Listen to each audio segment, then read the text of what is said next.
Oi, pai! Nós vamos começar hoje a primeira aula.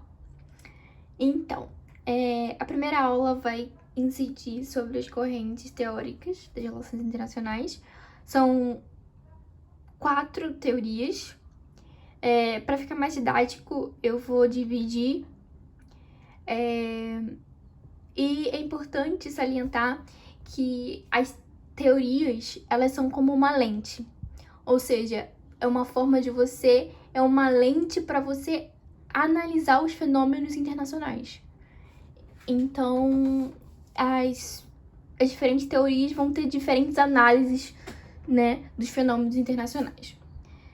Nós vemos que, para a análise das relações internacionais, nós temos diferentes níveis. Nós temos o sistema internacional, nós temos depois o Estado e depois o indivíduo. E aí, essas análises vão incidir em analisar como que seria cada nível, tá? E no sistema internacional, em forma breve, nós temos as normas, as regras, temos as alianças, temos as organizações intergovernamentais, nós temos as corporações multinacionais, que são as empresas. No Estado, nós temos o governo, poder político, né? A economia, o interesse nacional e os grupos de interesse, que podem ser os ambientalistas, podem ser grupos específicos. E nós temos o indivíduo, que está ligado à personalidade, às percepções e às atividades e às suas escolhas racionais. E aqui, realmente, fala tudo o que eu acabei de dizer, né? Desses níveis, desses 3 níveis que são importantes para a análise dos fenômenos internacionais. Então, vamos começar a primeira teoria. A primeira teoria é a teoria realista, né? Nós vamos incidir sobre o realismo. E o realismo, ele é fruto de uma antiga tradição histórica e filosófica e tem uma aplicação direta nas relações internacionais. Só que essa aplicação nas relações internacionais é muito mais recente do que próprio a sua tradição. E aí, quando a gente fala um dos níveis de análise é o Estado, né? E aí, para os realistas, o Estado, ele é egoísta. O Estado, ele é egoísta, ele é competitivo. E como que os realistas chegaram a essa conclusão que o Estado é assim, né? Então, eles baseiam pela natureza humana. Ou seja, a partir da natureza humana, eles fazem como que seria o Estado. E na percepção dos realistas, a natureza humana é competitiva, é egoísta. E aí, a partir disso, ele meio que transporta para o plano do Estado. E os indivíduos são organizados em estados, os quais, por sua vez, cada um busca o seu próprio interesse nacional, definindo em termos de poder. Ou seja, se os indivíduos são competitivos e procuram sempre seu interesse, o Estado, simultaneamente, vai ser igual. Ele vai transportar as mesmas características dos indivíduos. Ou seja, os estados vão procurar o seu próprio interesse nacional. Os estados existem em um sistema anárquico. Isso aqui é muito importante, porque para o realismo, o sistema internacional é anárquico. Ou seja, esse termo anarquia, ele significa que você não tem ninguém comandando os estados. Ou seja, há uma ausência de uma hierarquia do plano internacional. Ou seja, não há um único estado poderoso o suficiente para conquistar todos os demais. Então, é um sistema anárquico. Então, nós temos um pessimismo antropológico, né? Em relação por causa que o indivíduo é egoísta, interesse nacional, e agora estamos vendo que nós temos um sistema anárquico. E na visão dos realistas, os estados, né, eles podem eles só podem contar consigo mesmo, ou seja, eles são egoístas, eles são competitivos, eles só podem confiar em si próprios, né? E eles têm uma preocupação com o poder, né? E essa preocupação com o poder é por duas vias. Primeiro, pela guerra e pela conquista,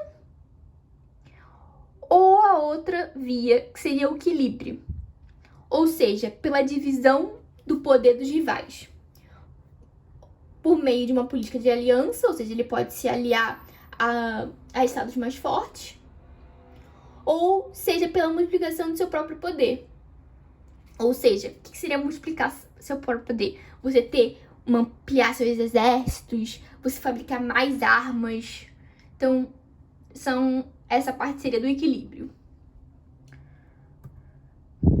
E aí, nós temos as premissas do realismo, elas são muito encontradas na história da Guerra do Peloponeso, que foi escrita pelo Tucídides. E entre essas premissas, nós temos que o Estado é o principal ator na guerra e na política em geral, ou seja, o Estado é o ator central. E o Estado é autoritário, ou seja, ele fala e age em voz única. Então, ele é ator central e ator unitário. E ele ainda é um ator racional, porque os responsáveis que tomam as decisões em nome do Estado são atores racionais, são indivíduos que vão pensar com racionalidade. E essa racionalidade vai sempre seguir o interesse nacional, tá? E Tucídides deixa muito claro no seu livro, nesse livro Guerra do Peloponeso, que os indivíduos são seres racionais, né? Quando eles tomam as decisões. Então, o que seria ser um ser racional? É você, sabe, tentar ver quais são os pontos fracos, quais são os pontos fortes nas diversas alternativas, tanto para você decidir algo, para ver sua meta a ser alcançada. Ou seja, então o Estado, ele é ator central, ator unitário e ator racional. E como que no realismo o Estado ele é considerado um Estado competitivo, um Estado que está sempre à busca do poder, então, por isso, a segurança vai ser vista como uma questão central. Ou seja, o Estado ele vai ter que se defender tanto dos seus inimigos internos, né? Quanto dos seus inimigos externos, os outros estados. Então, os estados eles vão aumentar sua segurança.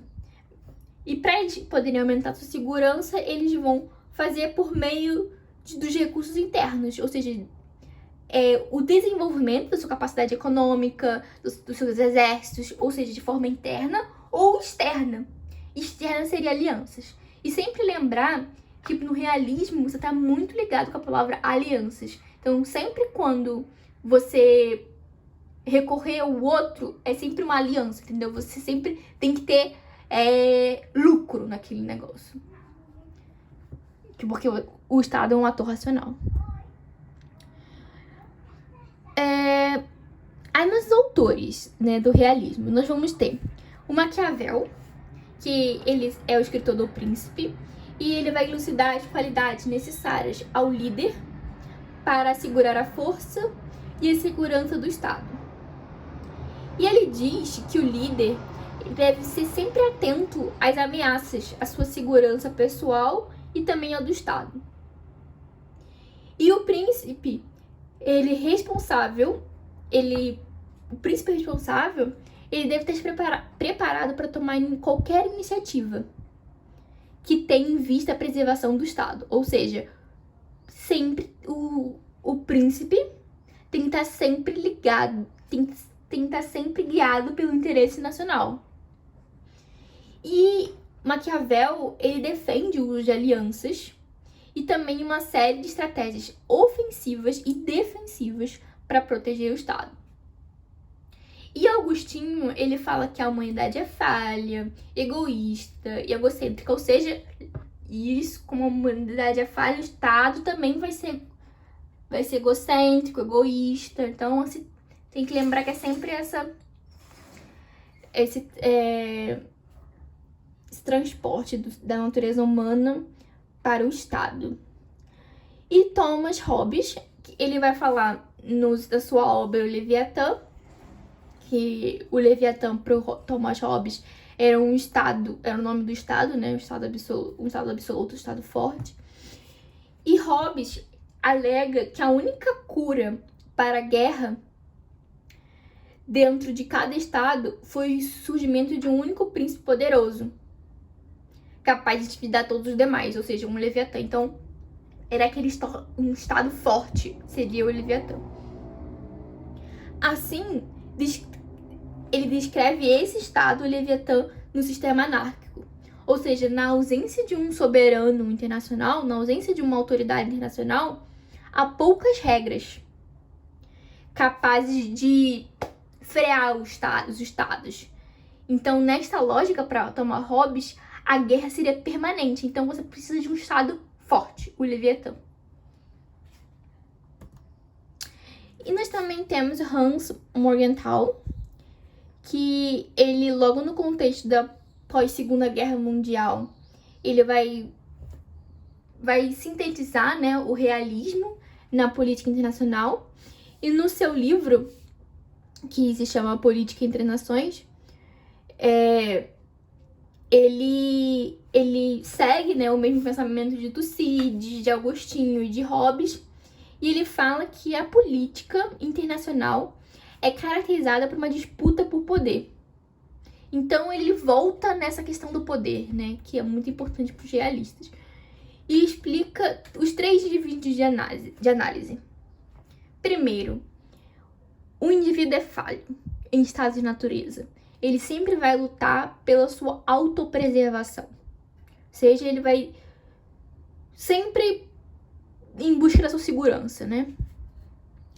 Número 2, o Estado autônomo e unitário está envolvidos em lutas pelo poder, equilibrando o poder com o poder e reagindo para preservar o que é de interesse nacional.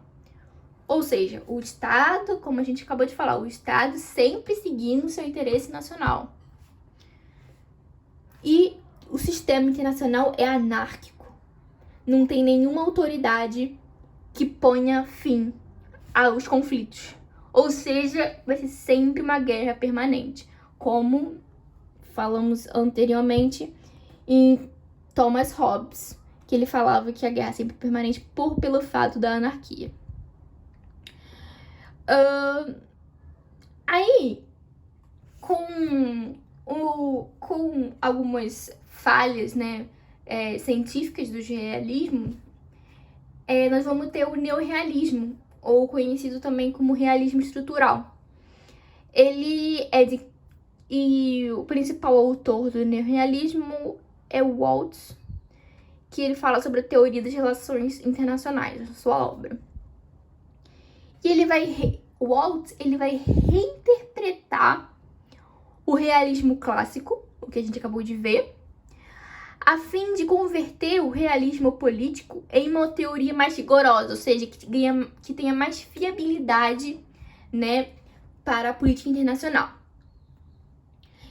E os neorrealistas, eles dão precedência à estrutura do sistema internacional como fator explanatório, ao passo que os realistas tradicionais também atribuem importância às características dos estados e seres humanos. Ou seja, aqui, enquanto os realistas tradicionais vão atribuir muito mais importância aos estados e aos seres humanos, os neorrealistas também falam assim, não, é importante, mas também temos que dar atenção à estrutura do sistema. E o objeto de maior relevância, então, é a estrutura do sistema internacional, pelos neorrealistas. E o Waltz, ele defende que o que vai determinar a estrutura de um sistema é o seu princípio ordenador. A presença ou ausência de uma autoridade abrangente e a distribuição dos recursos entre os estados. Essa questão dos recursos é bem importante, né? Porque vão ter estados que vão ter mais poder pelo fato de terem mais recursos, né? E se a anarquia internacional é uma constante, a distribuição dos recursos vai mudar ao longo do tempo. E são eles, ou seja, a distribuição dos recursos, que vão definir a posição de um Estado no sistema. Isso aqui que é fundamental para os neorrealistas.